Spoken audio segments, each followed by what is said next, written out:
इटावा के नवगत एसएसपी ब्रजेश कुमार सिंह ने लिया है जनपद का चार्ज। आपको बता दें कि पत्रकारों से वार्ता में जिले की कानून व्यवस्था पर चर्चा करते हुए कहा है कि अपराधियों और अशांति फैलाने वालों पर होगी सख्त कार्रवाई। साथ ही उन्होंने जनहित के लिए 24 घंटे रहेंगे वो उपलब्ध। और साथ ही आपको बता दें जिले भर के पुलिस अधिकारियों के साथ उन्होंने बैठक की है।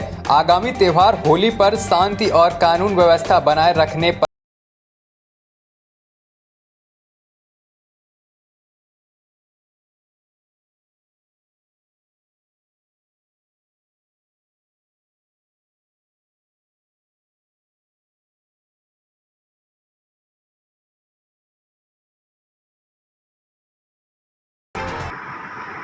एसपी ट्रैफिक के रूप में काम किया।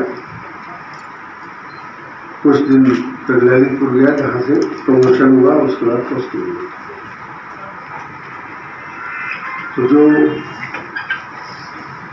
मेरा अपना करियर का वो मैंने आपको बता दिया।